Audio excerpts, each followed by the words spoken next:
अरे पंडित जी उठो, पहले खेत देख कर आओ तब सोना। जब देखो तब खर्राटे लगाना शुरू कर देते हो। अरे अब उठ भी जाओ। अरे राम, भाग्यवान तुम मेरे सिर के पास क्या कर रही हो?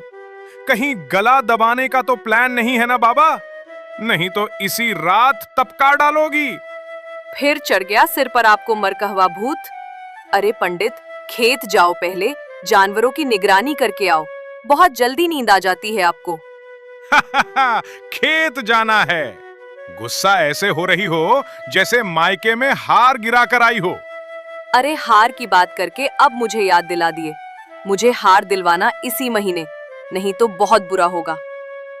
ठीक है बाबा, फसल तैयार होने दो, बेच कर दिलवा दूंगा। ठीक है, मैं जा रहा हूँ, जल्द ही लौटूंगा। इतना बोलकर मथुरा पंडित तुरंत घर से निकल पड़ा। रात अपने चढ़ाव पर थी। वो थोड़ी ही दूर गया था कि अचानक रुक जाता है। अरे ससुरा, बचपन की बीमारी बुढ़ापे तक रहेगी। रतौंधी भी बहुत खतरनाक बीमारी है। अब हमको आगे कुछ दिख भी नहीं रहा, बस थोड़ा थोड़ा धुंधला धुंधला। भाग्यवान और गांव वालों से कितना दिन तक अपनी बीमारी छुपा के रखूंगा? एक ना एक दिन तो पता चल ही जाएगा। चलो देखते हैं, जो होगा देखा जाएगा। अब भगवान, हमरी नैया आपके सहारे ही चलेगी। भगवान साथ देना मेरा। इतना बोलकर पंडित आगे बढ़ता है। वो अपना कदम भगवान का नाम लेकर रखता। उसे कुछ दिखाई नहीं दे रहा था। वो अपनी किस्मत को कोसता हुआ आगे बढ़ रहा था। तभी उसे एक अजीब आवाज सुनाई दी। इतना सुनकर तुरंत पंडित रुक जाता है और फिर आवाज को सुनने लगता है। अरे देख ना, इतना सोना है। कल सुबह तक बेच देंगे तो पूरी जिंदगी ऐश करेंगे। ना कोई काम, ना कोई टेंशन। अरे राजा के खजाने से जो उठाया है वो भी कोई कम चीज है का? बस थोड़ा दूर और चलते हैं, फिर बाटा बांट लेंगे। इतना सुनते ही पंडित समझ गया कि वो गलत जगह आ गया है। आवाज से साले चोर लग रहे हैं। अगर भागा तो पकड़कर मार ही देंगे। बेहतर है थोड़ा अक्ल लगाकर इनको डराया जाए। कौन है रे रात के अंधियार में भगवान के सेवक के सामने चोरी की बातें?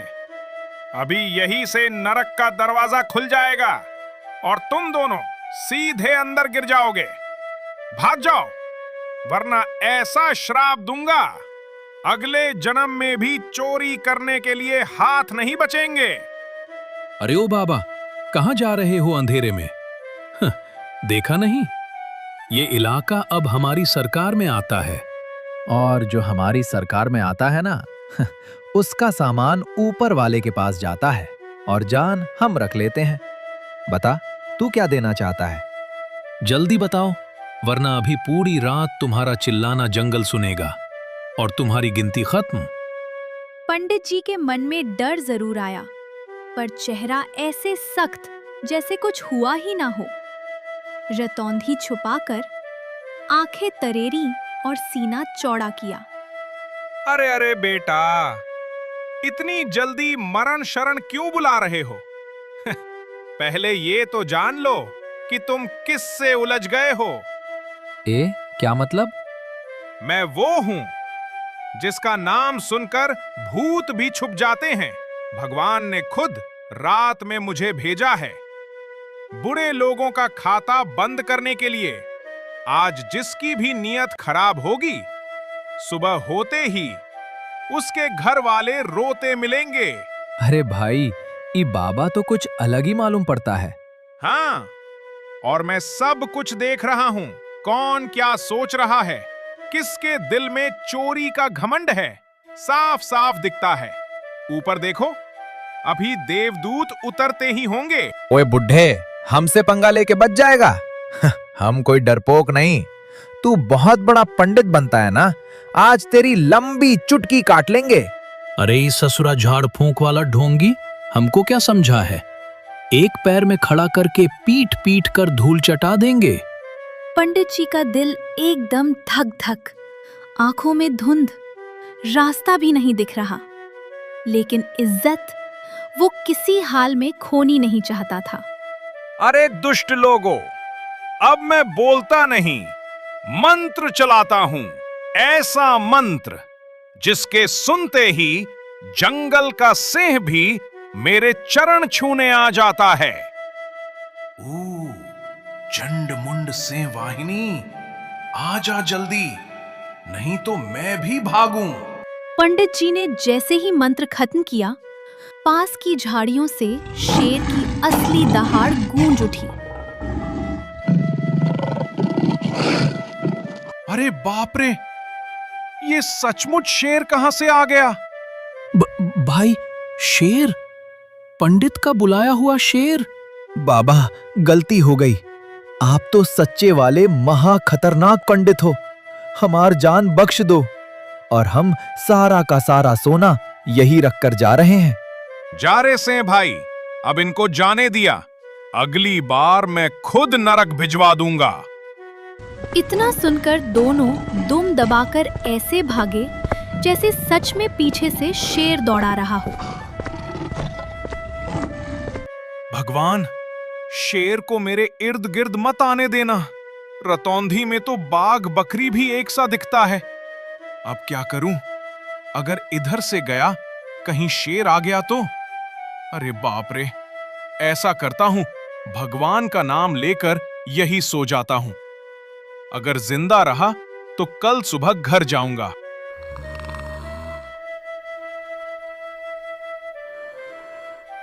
रात भर की डर धमक और दहाड़ के बाद सुबह की किरणें पत्तों पर चमकने लगी। पंडित जी ने आंखें मलते मलते नीचे देखा कि जमीन पर सोने से भरा भारी संदूक और ढेर सारे चमचमाते आभूषण। अरे बाप रे, ये सब तो ससुरा सपना नहीं था।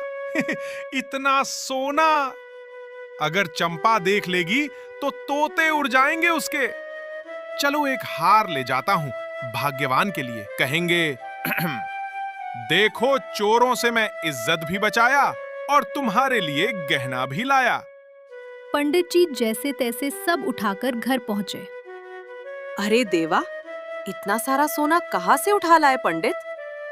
कहीं चुराया हुराया तो नहीं? अरे भाग्यवान, हम क्या चोर उचक्का मालूम पड़ते हैं? कल रात 2 बड़े चोर मिले थे। हिम्मत करके मैंने ऐसा ऐसा डराया कि उनकी चड्डी ढीली हो गई। घरवाली, तुम्हारा पंडित आज भी जवान है। भगवान के भरोसे सब दुष्टों को धूल चटा देगा। और ये सब मेरा इनाम, या कह लो भगवान का दिया प्रसाद। चंपा का दिल खुशी से झूम उठा। उसे ऐसा लगा जैसे उसकी गरीबी एक ही झटके में भाग गई। सुनो जी, अगर ये सोना हम अपने पास रख लें तो लोग कहेंगे, देखो देखो, पंडित जी के हाथ में अचानक धन बरसा। निश्चित कुछ काला किया होगा। तो फिर? अगर हम यही सोना राजा के पास ले जाएं और बता दें कि चोर भाग गए और हमने ये सब बचा लिया, तो राजा हमें ईमानदार गांव का हीरो मानेगा। किस्मत भी चमकेगी और इज्जत भी। सिर्फ हार नहीं, पूरी दुनिया तुम्हारे पैर छुएगी पंडित जी। अरे भाग्यवान, तुमने आज बहुत बड़ी बात कह दी। हम भले गरीब रहें, पर गांव में कोई उंगली ना उठा सके हम पर।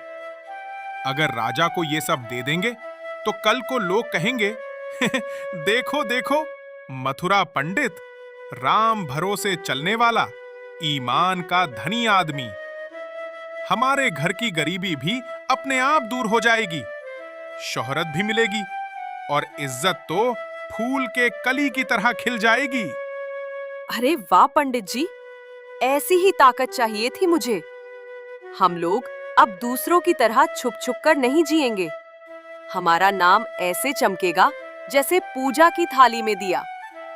चंपा इतना बोल रही होती है, लेकिन पंडित सोच में डूबा रहता है।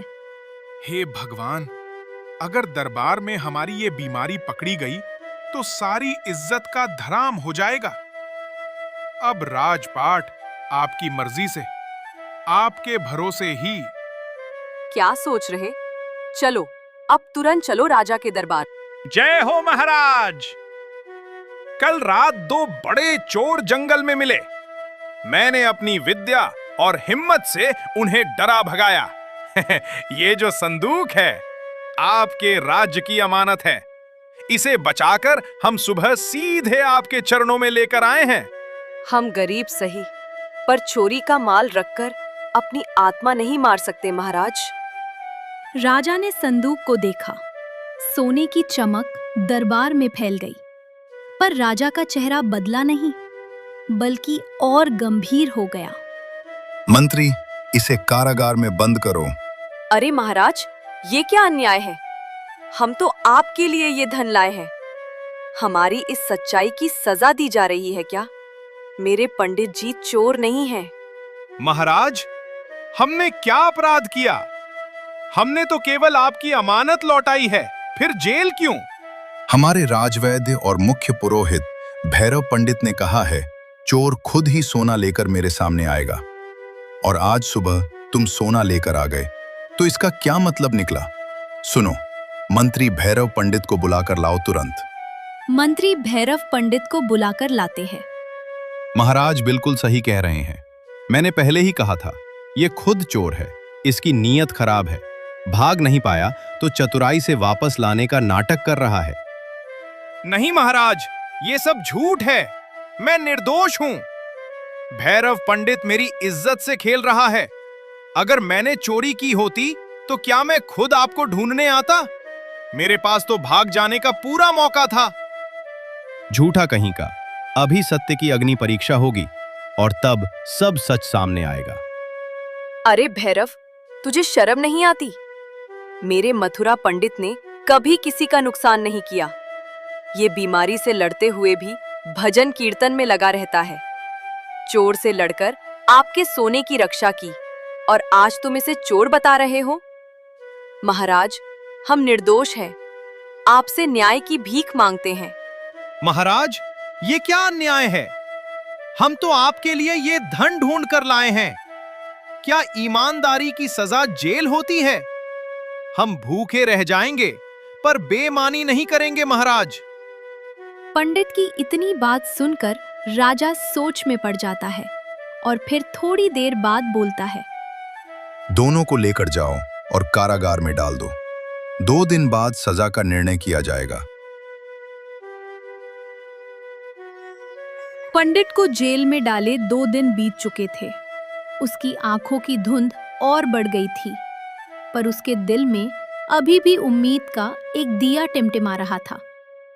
उधर राजा का मनोरंजन शुरू होने वाला था, क्योंकि राजा को कैदियों से खेल खेलने का बहुत ही बीभत्स शौक था। पंडित, तुम कहते हो ना कि तुम निर्दोष हो, तो एक मौका देते हैं। अगर तुम जिंदा लौटे तो तुम आजाद। लेकिन जहां तुम्हें भेजा जाएगा वहां से कोई जिंदा लौटता नहीं। महाराज, मैं अपराधी नहीं। और जंगल, वो कौन सा जंगल है जहां से लोग लौटते नहीं? पिशाचनी जंगल, जहां रात होते ही आत्माओं का खाना शुरू होता है। मरे हुए की चीखें पेड़ों में गूंजती हैं, और जो एक बार अंदर गया उसका शरीर तो मिल जाता है, पर आत्मा कभी नहीं। इतना सुनकर पंडित सोचने लगता है। ससुरा, जब कुछ दिखता ही नहीं तो डर किस बात का? आंख में अंधेरा है या जंगल में, हमको क्या फर्क पड़ेगा? क्या सोच रहे हो पंडित, जाओगे या नहीं? हाँ महाराज, अगर ये तरीका है मेरी बेगुनाही साबित करने का, तो मैं तैयार हूं। चाहे पिशाचनी जंगल ही क्यों ना हो, भगवान मेरी नैया पार लगाएंगे। पंडित के इतना बोलते ही बगल खड़ा मंत्री सोचने लगा। महाराज, यही तो चाहिए था। एक तीर में 2 शिकार। ना रहेगा पंडित, ना सच्चाई। मंत्री, आज शाम होते ही इसे पिशाचनी जंगल छोड़ाओ। अगर जीवित रहा, कल सुबह दरबार में आएगा, वरना जंगल उसका भाग्य जानता है। शाम होते ही मंत्री अपने 2 सैनिकों के साथ पंडित को लेकर पिशाचिनी जंगल की तरफ निकल पड़ा। चलते चलते वे सभी जंगल के करीब पहुंच गए। अरे पंडित जी लीजिए आपका मायका आ गया। जाइए, यहीं से आपकी नई नौकरी शुरू, पिशाचों के मुख्य पुजारी। मंत्री जी बहुत बहुत धन्यवाद। कम से कम भगवान ने आपको मेरी पोस्टिंग तो बदलवाई। दरबार में झाड़ू मारने से अच्छा जंगल में आत्माओं का आशीर्वाद दूंगा। ओ साहबजादे, अभी भी जुबान चल रही है? ये जंगल है, यहाँ तुम्हारे जैसे लोगों का कचूमर ऐसे बनता है जैसे मसाले वाली खीर। अरे मंत्री जी, हमको तो पहले से कुछ दिखता नहीं। ये पिशाच अगर आए भी तो हम बोल देंगे, बाबूजी पहचान में गलती हो गई, माफ कर दीजिए। ज्यादा फिल्मी डायलॉग मत बोलो, यहाँ अकेले गए तो चीखने का भी टाइम नहीं मिलेगा। मंत्री जी, हम तो सोच रहे थे आप भी साथ चलेंगे। आपकी शक्ल देखकर पिशाच खुद बोल देगा, भैया जी आप तो अपने आदमी लगते हो। चलो, तुम्हारे जैसे गधे को ये जंगल ही काबू करेगा। जाओ मर के दिखाओ ताकि कल दरबार में बोल सकूं मैंने नया भूत भेजा है। अब चलो सैनिकों यहां से। इतना बोलकर मंत्री और सैनिक वहां से चले जाते हैं।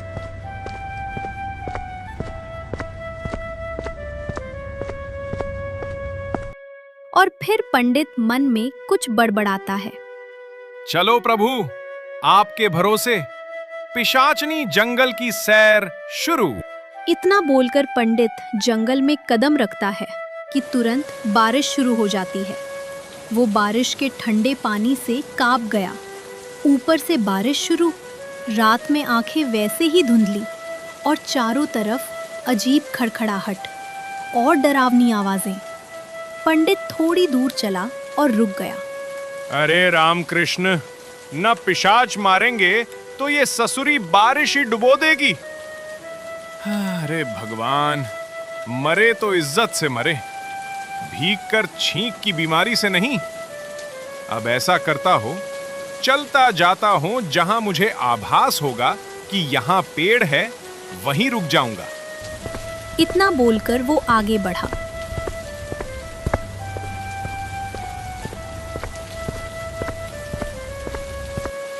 थोड़ी ही देर में वो एक बड़े पेड़ के नीचे जाकर खड़ा हो गया। अचानक हवा तेज हुई और एक डरावनी हंसी कान के बिल्कुल पास। यहाँ क्यों आया रे मनुष्य? तू यहाँ क्या करने आया है रात को? तेरी मौसी का घर नहीं है कि यहाँ से वापस चला जाए?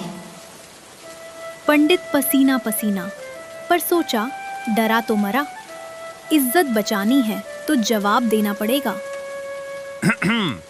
ए कौन हो बहन, नाम वाम बताओ। बिना बताए डराती काहे हो? हमारे गांव में ऐसे डराने वाले को सगुन चढ़ाकर भगाते हैं।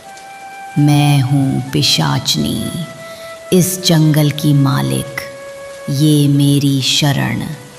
तू मौत के मुंह में आ गया रे, अब तुझे कोई नहीं बचा सकता। ओ, मालिकन हो तो खाना पीना भी तुम्हारी ही जिम्मेदारी। हम खाली भीगे भीगे नहीं रह सकते, हाँ? घर आए मेहमान की खातिर दारी करो। और हाँ, एक कप चाय के साथ पनीर पकौड़ी मिल जाती तो मजा आ जाता। डायन को उम्मीद नहीं थी कि कोई इंसान उसके सामने उल्टा बोल जाएगा। वो एक पल को चौंक गई। तुझे डर नहीं लगता रे मरे हुए से? बोल। हम तो भूतों के मामा लगते हैं, जिन्हें डरना आता ही नहीं। दिन में हम इंसानों को डराते हैं, रात में तुम भूतों को। क्योंकि मैं किसी डर को बिना देखे टकरा जाता हूं। असली बात तो ये थी, पंडित को दूर तक कुछ दिख ही नहीं रहा था, पर उसने चुप रखा। नजर की बीमारी की पोल खुलती तो डायन उसका कीमा बना देती। तू कौन साधु? कहाँ से आया? क्या भटक रहा यहाँ? नाम है मथुरा शास्त्री जी महाराज, भूत प्रेतों के गुरु। हमारे एक मूर्ख चेला ने गलत मंत्र पढ़ दिया और हम यहाँ फंस गए। अब हमको वापस निकलना है, तो पहले तुम यहाँ से हटो। डायन अब थोड़ा डरने लगी। पहली बार कोई इंसान उस पर रौब झाड़ रहा था। अगर तू सच में गुरु है तो कोई तंत्र मंत्र सुना अभी, वरना तेरा खून पी जाऊंगी। अरे बाप रे, मंत्र फला कहाँ याद। चलो झूठा उधर उधर का ही बोल देते हैं। ठीक है मालकिन, पढ़ता हूं। अबे ओ नागा डोरा भूत परेत, चटपट मज्जन, पुराण पंचांग, दफा दूर हटांग। ये मंत्र था या सब्जी मंडी वाला रेट डायन भी समझ ना पाई। लेकिन चारों तरफ बिजली कड़क गई, बारिश का शोर तेज हो गया और डायन को लगा ये सच में शक्तिशाली है। ओह, तू तो भारी साधु निकला। मैंने तेरी पहचान न पाई थी महाराज।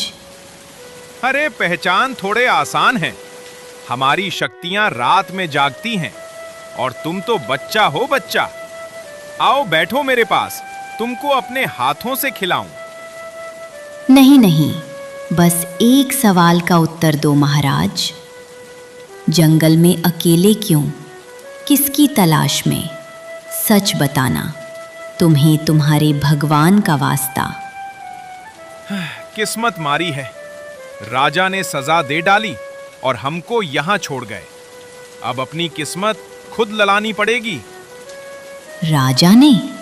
तुम जैसे महात्मा को सजा? कौन राजा है ये? सुनो डायन बहन, हम जानकीपुरम राज्य से आए हैं। हम राजा जसवंत के दरबार से आए हैं। हम गरीब हैं, पर हम पे चोरी का झूठा इल्जाम लगा दी है। सोना चांदी चोरों से छुड़ा के राजा को देने ले गए थे, पर मंत्री लोग हमका फंसवा दिले। राजा ने बिना कुछ सुने हमका जेल में सड़ा दिया। फिर खेल तमाशा समझ के पिशाचनी जंगल में फेंकवा दिले। बुरा तो बहुत लग रहा है बहन, पर सच बतावत हूं, हम डर ही ना है। बस एक दोस्त की याद आ रहा है। दोस्त? कौन? मदन, हमरा सही साथी, बड़ा चमकदार बालक, मोटी मोटी मूछे और मन जितना सच्चा उतनी ही भूख मटर पनीर की। हम रात को कम देख पाते हैं, तो वो हमें कहीं अकेला ना छोड़ता। 5 महीना हो गए, अचानक गायब हो गया। हमको पूरा भरोसा था आज वो होता तो हम अकेले ना आते। हमरी लाठी, हमरी साथी, हमरा दोस्त मदन। तो तू उसी मदन की बात कर रहा है, चौड़े सीने वाला। हैंडसम, मूछे, ताव मार के रखने वाला। हाँ हाँ, वही। तुम उसको जानती हो? वो कहाँ है? जीवता है कि नहीं? वो इसी जंगल में है, हमारे पास है, पिंजरे में कैद है। पंडित के बदन में बिजली दौड़ गई, बयार थम गई, बरसात की बूंदें मानो जम गईं। हमरा भाई है वो, हमसे मिलवा दो बहन। हम तुम्हारा पैर पकड़ते हैं, बस एक बार उसका मुंह देख ले। जानकीपुरम के राजा ने तुझे धोखा दिया। अब तू मेरे सामने सच बोल रहा है तो सुन, हम भी तेरे राजा जैसी नहीं हैं। हम किसी निर्दोष को नुकसान ना पहुंचाते, जो दिल का साफ है। चल पंडित, तेरे दोस्त से मिलवाते हैं, मगर एक बात याद रखना, अगर तू झूठा हुआ तो पहले तेरी जान, फिर तेरी आत्मा। इतना बोलकर डायन पंडित को वहां से लेकर मदन के पास जाने लगती है।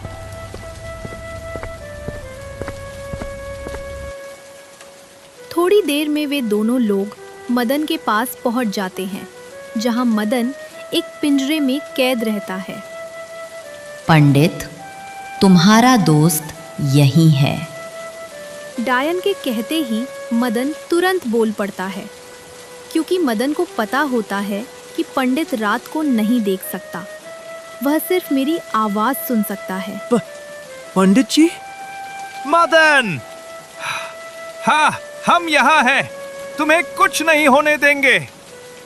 मदन, मेरे भाई, किसने किया तुम्हारे साथ ये सब? पंडित जी, मैं चोरों के हाथ में पड़ गया था, फिर ये जंगल और ये स्त्री, मैं कुछ समझ नहीं पाया। तुमने इसे कैद क्यों कर रखा है? ये तुम्हें क्या नुकसान पहुंचाने वाला था? तुम इंसान लोग सिर्फ वही देखते हो जो तुम्हारी आंखें दिखाती हैं, लेकिन मैं वो देखती हूँ जो आत्माएं बताती हैं। मैं कुछ समझा नहीं बहन। मदन जंगल में खो गया था, रास्ता भटक गया था और पिशाचों के सामने आ गया। मैंने उसकी जान बचाई। अगर मैं न होती, आज ये जीवित न होता। तो तुमने इसे इसलिए रोक रखा था क्योंकि मैं अकेली हूँ पंडित, सदियों से अकेली। ये मेरा पहला मेहमान था जो मरने से बच गया। मैं किसी को बांध कर नहीं रखना चाहती, पर भय से कोई मेरे पास ठहरता ही नहीं। ये रुका क्योंकि इसे उम्मीद थी कि तुम आओगे। पंडित जी, मुझे पूरा भरोसा था आप जरूर आएंगे। मदन अब स्वतंत्र है, तुम दोनों जा सकते हो, लेकिन याद रखना, जहाँ इंसान ने मुझे दानव कहा, वहीं मैंने इंसान का साथ दिया। कभी किसी को देखने से पहले समझना जरूर। तुम दानव नहीं, तुम दयालु हो, और आज तुम्हारी वजह से मैं अपने भाई को फिर से पा सका। ठीक है पंडित, मैं जा रही हूँ, अलविदा। इतना बोलकर डायन वहां से चली जाती है और पंडित अपनी सारी घटना मदन को बता देता है। अब हम क्या करेंगे पंडित जी? अब हम जानकीपुरम चलेंगे, सच्चाई को सामने लाएंगे। मंत्री और राजा दोनों को सबूतों के साथ जवाब देंगे। इतनी बात कर दोनों राज्य की तरफ वापस आने लगते हैं। चलते चलते सुबह हो जाती है और फिर वो दोनों जानकीपुरम राज्य पहुंच जाते हैं। राज्य पहुंचकर मदन और पंडित राजा के दरबार में शामिल होते हैं। महाराज, मैं वापस आ गया हूं और सही सलामत जिंदा वापस आपके समक्ष खड़ा हूं। यही मेरा सबूत है। बहुत बहुत खूब पंडित, आज तुमने मेरा दिल जीत लिया। तुम्हारे जैसे इंसानों की इस राज्य में जरूरत है। पर पंडित, ये तुम्हारे साथ कौन आया है? मैंने पहले इसे कभी नहीं देखा। महाराज, ये मेरा दोस्त मदन है। हम दोनों बचपन से साथ खेलकर बड़े हुए और पढ़े। किसी कारणवश मेरा दोस्त 5 महीने पहले अचानक गायब हो गया था। आज आपकी कृपा से मेरा दोस्त मुझे वापस मिल गया। अरे, मैंने क्या किया पंडित? मैंने तो कुछ भी नहीं किया। बोलो, सच क्या है? महाराज, आपने हमें पिशाचनी जंगल भेजा था और वहीं पर मेरा दोस्त मदन मुझे मिला। ये मेरे लिए एक सौभाग्य की बात है। जी महाराज, मेरा दोस्त पंडित सही कह रहा है। मुझे अगवा कर लिया गया था और मेरे दोस्त ने मुझे बचाया। आपसे मिलकर मुझे बहुत अच्छा लगा। नहीं महाराज, नहीं, इनकी उल्टी सीधी बातों में मत आइए। मैं आपको सचेत करना चाहता हूं महाराज, इस आदमी ने आपके साथ विश्वासघात किया है, आपके खेल का अपमान किया है, आपका मजाक उड़ाया है। क्या बोल रहे हो मंत्री? ऐसा कैसे कह सकते हो? मैंने जो भी खेल खेलने को बोला उसमें पंडित विजयी हुआ है। पर अचानक मंत्री, तुम्हारे मन में ये कौन सा संदेह उठ गया? महाराज, हर खेल का अपना नियम होता है और आपकी इस खेल का सिर्फ एक ही नियम था कि पंडित पिशाचनी जंगल अकेले जाएगा और अकेले ही वापस आएगा। लेकिन पंडित ने इस खेल का अपमान किया। वो अपने दोस्त को साथ लेकर यहां तक आया। मैं तो कहता हूं जंगल छोड़ने के बाद पंडित रात को ही अपने घर गया और अपने दोस्त को लेकर सीधा यहां आ गया। क्यों रे पंडित, मंत्री की बातें सच हैं या झूठ? अगर बातें सच निकली तो नगर के बीच चौक पर तुम दोनों को फांसी दी जाएगी और अगर मंत्री की बातें झूठी निकली तो मंत्री को जिंदा कटवा दिया जाएगा। राजा के इतना बोलते ही मदन, पंडित और मंत्री के पैरों तले जमीन खिसक गई। लेकिन फिर भी पंडित हिम्मत बनाकर बोला, महाराज, आपकी चुनौती स्वीकार है। बताइए, मुझे सच साबित करने के लिए क्या करना होगा? जी महाराज, मेरे दोस्त को एक मौका दीजिए। हम दोनों मिलकर सच को साबित करेंगे, चाहे उसके लिए 7 समंदर पार ही क्यों न जाना पड़े। तो ठीक है। मैंने बचपन में एक कहानी पढ़ी थी कि कांतारा जंगल में एक काली गुफा है। उस गुफा में एक जादुई आईना रखा है जो सच का पता लगाता है। अगर तुम उस आईने को ढूंढकर मेरे पास लाओगे तब सच अपने आप पता चल जाएगा। यह सुनकर मंत्री के अंदर डर बस जाता है, क्योंकि राजा का सारा सोना वही चुरा रहा है। कहीं पंडित और मदन उस आईने तक न पहुंच जाएं, इसके लिए वह एक कड़ी पेश करता है। महाराज, क्या आप खेल पर खेल खेल रहे हैं? मैं तो कहता हूं दोषियों को सजा दो। जिसने एक बार खेल का अपमान कर दिया वो दोबारा भी कर सकता है। मंत्री, मुझे अपना काम करने दो। तुम्हारा काम जो भी है तुम उसी पर ध्यान दो। मैं एक राजा हूं, मैं नहीं चाहता कि कोई निर्दोष मारा जाए। सुनो पंडित और मदन, आज शाम को ही तुम दोनों अपना सफर जारी करोगे। ठीक 1 सप्ताह बाद तुम दोनों जानकीपुरम राज्य में उपस्थित होना, चाहे जादुई आईना मिले या न मिले। ठीक है महाराज, आप जैसा कहें, हम आपकी बातों को सर आंखों पर रखते हैं। शाम होती है। मदन और पंडित कांतारा जंगल के लिए निकल पड़ते हैं।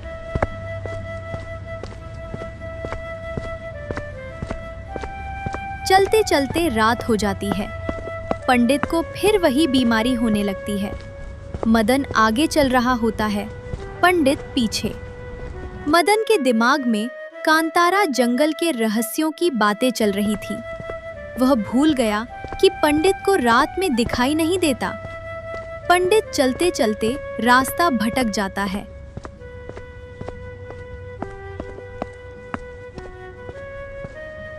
और मदन अकेले ही आगे निकल जाता है। थोड़ी देर बाद मदन को आभास होता है कि पंडित पीछे नहीं है। वह पीछे मुड़कर देखता है तो पंडित गायब हो चुका होता है। अरे भगवान, ये क्या हो गया? मेरा दोस्त पंडित कहाँ चला गया? मैं जंगल के रहस्यों में डूबा रहा और अपने दोस्त का ध्यान ही नहीं दिया। मुझे तो पता है कि उसे रात में दिखाई नहीं देता। अब क्या करूं? कहां जाऊं? राजा ने भी सिर्फ 1 हफ्ते का वक्त दिया है। लगता है सारी रात पंडित को ढूंढने में ही निकल जाएगी। इतना कहकर मदन तुरंत पंडित को ढूंढने निकल पड़ता है। काफी देर तक खोजने के बाद वह थक कर एक पेड़ के नीचे खड़ा हो जाता है। तभी उसके कानों में एक कमजोर सी आवाज सुनाई देती है। मदन, मेरे भाई, बचा ले यार। पता नहीं किस जन्म का पाप भुगत रहा हूं जो आज फिर नई मुसीबत सामने आ पड़ी है। अरे मेरे भाई, मेरी आवाज अगर तेरे कानों तक पहुंच रही है तो एक बार बोल, जल्दी कर। आवाज सुनकर मदन की आंखों में उम्मीद की चमक आ जाती है। अरे पंडित भाई, फिर से बोलो। इस बार पूरा जोर लगाकर। मैं रास्ता समझ जाऊंगा। अगर मेरी आवाज तुम्हें सुनाई दे रही है तो चीख कर बताओ कहां हो। हाँ, मैं सुन पा रहा हूं। मैं किसी पिंजरे जैसी जगह में कैद हूं। जैसे तुम कैद हुए थे ना, वैसा ही पिंजरा है।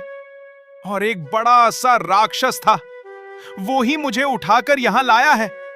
बोल रहा था कल सुबह मेरी बलि देगा। मदन भाई, जल्दी आ जाओ, वरना वो फिर आएगा। बस पंडित, घबराना नहीं, मैं आ रहा हूं। मेरे रहते तुझे कुछ नहीं होगा। मदन आवाज के सहारे दौड़ता है।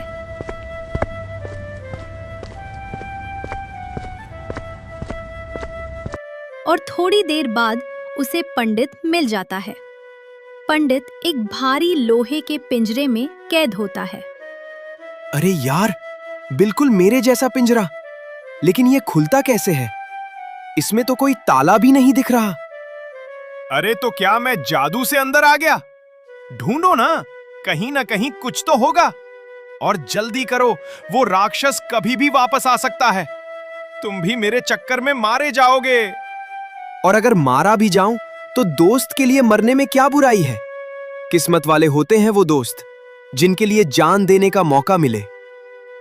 दोनों बात ही कर रहे होते हैं कि तभी जमीन जोर से हिलती है। पेड़ों की पत्तियां कांपने लगती हैं, जैसे कोई विशालकाय चीज नजदीक आ रही हो। इंसानों, आखिर तुम दोनों एक दूसरे से मिल ही गए। बहुत अच्छा, अब मजा आएगा।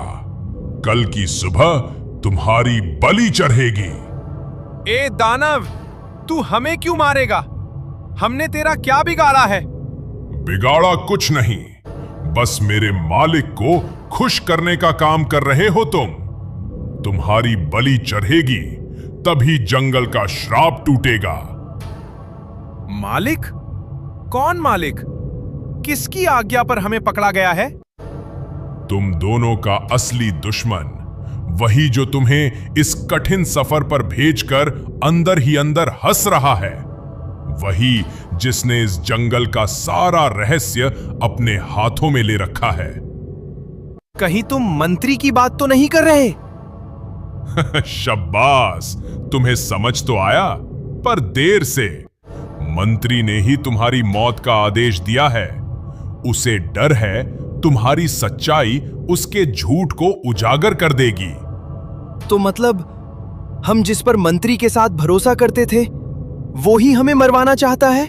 सुन दानव, तू चाहे कितनी भी बड़ी ताकत वाला हो, पर भगवान सब देख रहे हैं।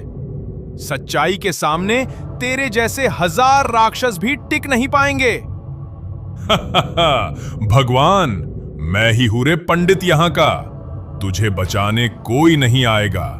मरने के लिए तैयार हो जाओ। राक्षस के इतना बोलते ही एक हवा के जैसा झोंका बाहर आया, जिसमें से एक जिन बाहर आता है। अरे बेटा दैत्यराज, पहचान अपने बाप को। तू पैदा होने से बाज नहीं आता और मैं तुझे मरने से। तू जितनी बार आएगा मैं तुम्हारा विनाश करने उतनी बार आऊंगा। अरे बाप रे, मदन देख भाई, अपना मोटा सांड आ गया। अरे लगा दे गाना तो, एक बार नाच लूं। भले मुझे दिख नहीं रहा है, लेकिन दोस्त की आवाज को पहचानूं ना, ऐसा हो नहीं सकता। हाँ पंडित भाई, अपना दोस्त आ गया। अरे मारना पीटना बाद में, पहले इतना बता, इतने दिनों से कहां था? तू तो बोल कर गया था कि मैं कभी आऊंगा नहीं, और फिर आज अचानक से क्यों आ गया? बोल। अरे मित्रों, दोस्तों, जहां मथुरा मदन है वहीं ये नीला जिन्न भी। लोगों का प्यार ही आज मुझे यहां पर बुलाया। पता नहीं आता या नहीं, पर आना पड़ा। अच्छा, तो तुम तीनों दोस्त हो। चलो, कुछ तो अच्छा हुआ। अब मैं तुम तीनों की बलि चढ़ाऊंगा। तुझे क्या लगता है नील इंसान, तू मुझसे दोस्ती बनाएगा और मैं तुझे छोड़ दूंगा? ऐसा भूल कभी मत करना। अरे चुप साले, अब मुझे बोलने दे। अब मथुरा को चाहे दिखे या ना दिखे, कोई डर नहीं, क्योंकि मेरा भाई, मेरी जान मेरे साथ है। तेरे जैसे को तो मिट्टी में मिला देगा, मिट्टी में। बड़ी बड़ी बातें कर लेने से कुछ नहीं होता, उसके लिए बड़ा करना पड़ता है। तो सुन, इसके जैसे मैं बहुत नील इंसानों को मारा हूं, और ये मेरे लिए एक चींटी के समान है। मसल के रख दूंगा इसको। पंडित मदन, ये साला बहुत बोल रहा है और अब मेरे हाथ में खुजली होने लगी है। और तुम दोनों को पता है, जब मेरे हाथ में खुजली होती है तब मैं मारता हूं, और इतना मारता हूं कि सामने वाला मर जाता है। तो आ, मुकाबला कर। कौन मरेगा, कौन जिंदा रहेगा, ये तो सिर्फ वक्त बताएगा। अगर मैं मर भी गया तो भी तुम तीनों कांतारा जंगल से बाहर नहीं जा सकते, क्योंकि यहां सिर्फ आते हैं, जाते नहीं। तेरे लिए कांतारा जंगल नया होगा, मेरे लिए पुराना है।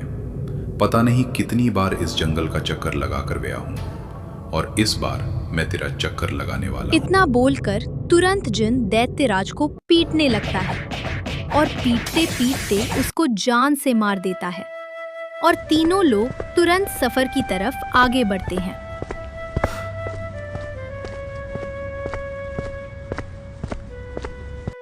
तो दोस्तों, कांतारा जंगल किस लिए जा रहे हो? पहले पूरी बात तो बता दो। अगर यह सफर मेरे लिए सफल रहा तो मैं भी साथ चलूंगा, नहीं तो मैं जा रहा हूं। अरे नहीं नहीं, तुम चले ही जाओ, अब मैं तुम्हें नहीं बताऊंगा।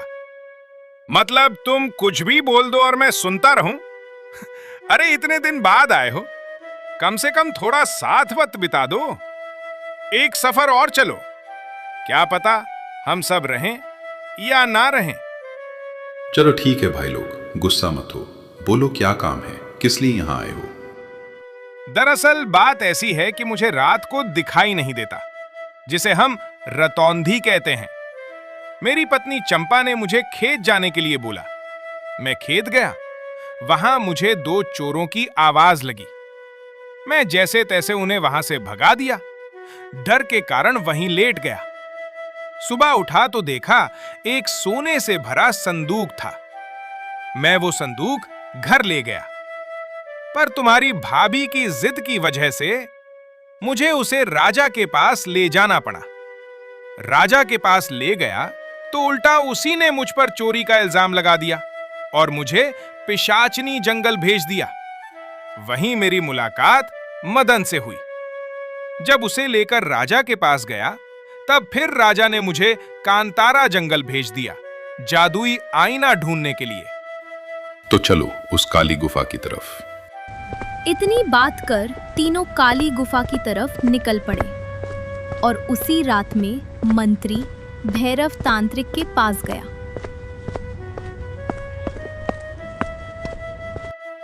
अपने तंत्र मंत्र से पता कर, वो दोनों कहाँ गए हैं? जिंदा हैं या मर गए? क्या वापस आएंगे? अगर वापस आए तो उससे पहले हमें राजा को मारना होगा। मैंने अपने मंत्रों पता कर लिया है। मदन पंडित अब मर चुके हैं, और रही बात जादुई आईने की, वह एक झूठा रहस्य है जो कभी सच नहीं होगा। सच बोल रहे हो ना भैरव? अगर झूठ बोला तो जान से मरवा दूंगा, इसलिए मुझसे कभी झूठ मत बोलना। नहीं नहीं मंत्री साहब, मुझे पता है आप तो राजा से भी ज्यादा खूंखार हैं। राजा के राज्यकोष के कितने सोने के सिक्के बेच दिए। जब सच सामने लाया तो आपने मुझे ही खरीद लिया। ईमानदारी से पेट नहीं भरता पंडित, कुछ ना कुछ तो करना ही पड़ता है। चलो, एक खुशी की बात यह रही कि कोई जादुई आईना नहीं होता और मदन पंडित अब कभी लौट कर नहीं आएंगे। इतना कहकर मंत्री वहां से चला जाता है।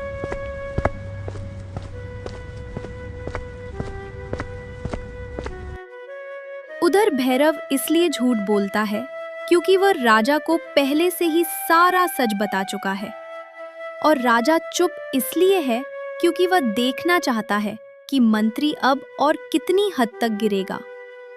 इधर तीनों काली गुफा पहुंच जाते हैं। गुफा के अंदर पहुंचते ही देखते हैं कि आगे नागराज खड़े हैं। रुक जाओ तुम तीनों, आगे जाना मौत से कम नहीं। अरे नागराज, हमें जाने दे, हमको जादुई आईना चाहिए। आईने के लिए तुम्हारी अपनी सबसे प्यारी चीज देनी होगी, जो तुमको और से अलग बना रही हो, जिसे किसी को बताना ना सको। ले लो मेरी रतौंधी। इतना बोलते ही नागराज पंडित की रतौंधी लेकर चला जाता है और फिर जिन जादुई आईना लेकर सबको राजा के पास ले जाता है। जादुई आईना को देखकर मंत्री तुरंत अपना सच उगल देता है और फिर राजा मंत्री को जिंदा कटवाने का आदेश देता है और सोने से भरा संदूक पंडित और मदन को पुनः सौंप देता है। रुकिए, पहले मेरी बात सुन लीजिए। हमारी टीम ने एक सुझाव आपसे साझा किया है। जो भी इस वीडियो को देखकर कमेंट करेगा, हमारी टीम यानी टून्स वर्ल्ड उसे कुछ न कुछ जरूर देगी। तो दोस्तों देर मत करें, वीडियो को लाइक करें और कमेंट में एक प्यारा सा कमेंट करें ताकि आप इस वीडियो के विनर बन सकें। और हाँ, जाते जाते ये भी बताकर जाना कि आपको ऐसी ही मजेदार, इमोशनल, फनी और हिस्टोरिकल कहानियां सुननी हैं? कमेंट करके बताइए। तब तक के लिए धन्यवाद।